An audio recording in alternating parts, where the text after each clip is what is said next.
Alors, on m'entend, c'est bon. Désolée, je suis un peu malade, je préviens un peu. Alors, bonsoir, je vais vous parler de sport féminin. C'est triste à dire qu'encore en 2025, on associe ces deux mots. Parce qu'après tout, ne faisons pas tous du sport. Je vais vous emmener, on va faire un petit retour en arrière et on va aller dans les débuts des années 90, les années dans lesquelles je suis née, dans une fratrie de 6 garçons. Alors, autant vous dire que le sport, c'était très important chez nous. Au départ, comme elle l'a dit, c'était pour rentrer dans la meute. J'avais envie d'être avec eux en bas dans le salon et discuter. Et au final, j'y ai pris goût. Dès l'âge de 5 ans, j'ai fait plein de sports. Quand je vous dis plein, c'est une grosse liste de sports, jusqu'à trouver le mien, le foot, finalement le sport de la maison. Et j'en ai fait pendant 5 ans. Jusqu'à un jour, à l'âge de 14 ans, mon père me dit ma fille, tu arrêtes le foot car c'est un sport de garçon. Concentre-toi sur tes études. Je vous laisse imaginer ce sentiment d'injustice que j'ai ressenti, cette incompréhension, mais j'ai accepté. Ensuite, j'ai poursuivi mes études dans le tourisme. Et même là encore, j'ai jamais lâché ce combat des filles et du foot. Je me rappelle, en école de commerce, il n'y avait pas d'équipe de foot féminine. Et quand je suis allée, on m'a dit la fameuse phrase « les filles, ça joue pas au foot ». Et moi, je leur ai dit non, j'ai envie d'en faire une. Et on m'a dit trouve des filles. J'en ai ramené 10. On me dit oui, mais qui va vous entraîner? Je ramène un coach. Et là, on me dit mais au final, il a insisté. Il n'était pas très pour, il n'avait pas le choix. Et après, j'ai évolué dans le tourisme pendant 7 ans. Donc, ça soit dans l'aérien, dans l'hôtellerie et dans les agences de voyage. Et même là, j'ai toujours continué. Par exemple, dans les agences de voyage, vous savez, des fois, il y a ces petits tournois entre employés, à midi ou en after work. Et moi, je leur dis, attendez, et les filles? Et on me ressort encore cette fameuse phrase. Et je leur dis, j'ai envie de jouer. On me dit, trouve des filles et joue ensemble. Je fais, non, mais pourquoi je pourrais pas jouer avec vous? Et là, s'ensuit des échanges, mais cette fois-ci, j'ai pas réussi.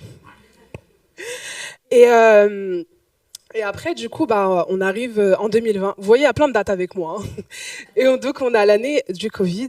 Et là, dans le tourisme, il n'y a plus grand-chose à faire. Et donc, du coup, je fais une introspection sur moi-même, comme beaucoup, je pense. Et j'avais fait le tour dans le tourisme. Et je me suis dit, il est peut-être temps de revenir à ce premier amour qu'est le sport. Donc, à 28 ans, je retourne sur les bancs de l'école en master, en management du sport et en spécialisation chef de projet événementiel. À 30 ans, je ressors diplômée et majeure de promo. Et même là, je peux vous dire que je pouvais compter sur les doigts d'une main combien il y avait de filles dans la promo. Et du coup, au fil de mes expériences, le constat est le même qu'il y a 20 ans. Il y a très très peu de filles qui font du sport. Malgré qu'on a une forte présence des filles dans les clubs entre 8 et 10 ans, on a un décrochage massif à l'âge de l'adolescence, pour toutes les raisons qu'elle vous a dit tout à l'heure. Et force est de constater aussi qu'au fur de mes expériences, je me rends compte qu'il y a toujours très très peu de femmes dans toutes les instances dirigeantes. Il m'est arrivé parfois dans les réunions d'être la seule femme, voire deux. Allez, c'est le maximum qu'on ait pu avoir. Et face à cette réalité, en 2022, j'ai décidé de fonder Ida Raya, une association qui utilise le sport comme outil d'éducation, d'inclusion et d'émancipation des jeunes filles et femmes âgées de 8 à 30 ans, en créant des espaces conçus par et pour les femmes, en travaillant sur leur confiance, leur estime de soi et aussi à ce qu'elles croisent en leur potentiel. Alors, on a 3 volets dans l'association. Un volet purement sportif qui est dédié aux plus de 18 ans. On va faire du sport en loisir. On a un volet socio-éducatif qui est là, qui est dédié aux plus jeunes. On va avoir un programme d'accompagnement. On a une promotion à peu près de 12 jeunes filles qui sont âgées entre 13 et 15 ans de la ville d'Évry-Courcouronnes. Et pendant 8 mois, en fait, on leur montre tout ce qui est lié au sport. Donc, ça passe par la découverte des disciplines, des métiers qui sont liées au sport et aux médias, et aussi de renforcer leur confiance en elles pour qu'elles aient l'ambition de croire à toutes leurs opportunités. Et aussi, on a un volet événementiel où on organise des tables rondes, des conférences, des stages pendant les vacances scolaires et des tournois de basket et de foot, dont un qui est un peu a pris de l'ampleur dans la région, c'est la Femination Cup. Vous savez, en fait, ça fait quelques années que dans les quartiers, on a un peu ces cannes de quartier où c'est que des garçons, c'est un tournoi de foot. Et il y a 4 ans, je me suis dit, je comprends pas pourquoi il y a toujours pas de tournoi de filles. Et donc, on s'est lancé avec l'association, on en a créé un. Donc, c'est un tournoi qui rassemble 160 jeunes filles qui viennent de toute la région. Et donc là, on part sur notre 4e édition en juin 2026. Et donc, on aura des filles qui viennent dans d'autres villes de France et peut-être aussi potentiellement d'équipes étrangères. Et on a Puma qui est notre partenaire depuis l'édition précédente. Donc, pour vous dire un peu l'ampleur de cet événement. Et donc, ça fait à peu près maintenant 4 ans qu'on a plus de 1400 jeunes filles et femmes qui profitent de toutes nos actions. Là, je vous ai décrit l'association aujourd'hui. Mais il faut savoir qu'au départ, beaucoup de retours en arrière, n'oubliez pas, c'était pas ça. Au départ, en fait, on voulait juste faire des fives avec des copines. C'était juste ça. Et donc, première rencontre, on est 8. 2 mois plus tard, on est 15. 4 mois plus tard, on est 30. Et là, je me suis dit, OK, en fait, on est plein de filles. C'est juste qu'on ne sait pas où, avec qui, comment. Donc, l'association est née comme ça à la base. Ensuite, on a organisé des stages d'1 journée pour des jeunes filles pour leur apprendre de foot. Après, on a fait notre fameux tournoi. Ensuite, des tables rondes. Et là, j'ai commencé à proposer plus de jours d'initiation sportive aux jeunes filles. Et après, on a commencé à faire des stages d'1 semaine pour les jeunes filles. Et ensuite, cette promotion.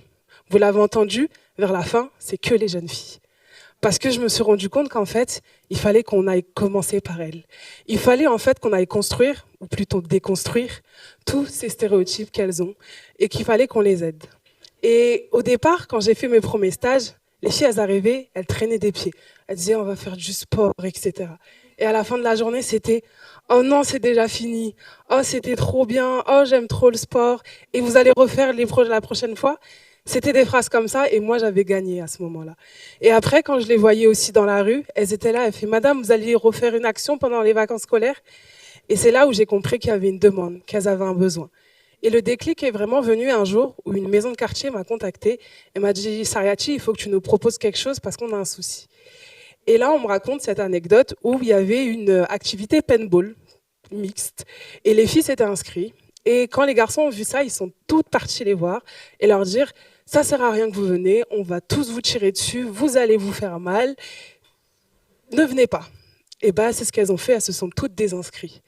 Et quand on m'a raconté ça, j'ai dit, waouh, là c'est qu'on a un vrai problème, parce que déjà, les garçons leur sont rentrés dans la tête, et qu'en plus, à quel moment elles se disent pourquoi elles ne peuvent pas y aller.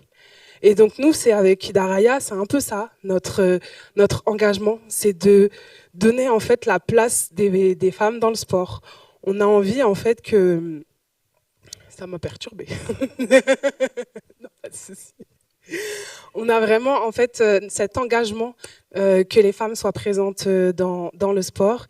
Et ce qu'on essaye de faire, en fait, c'est de créer des espaces de confiance, de dépassement, de libération, afin que les femmes puissent, et les jeunes filles, elles puissent reprendre le pouvoir sur leur corps, sur leurs paroles et sur leurs rêves.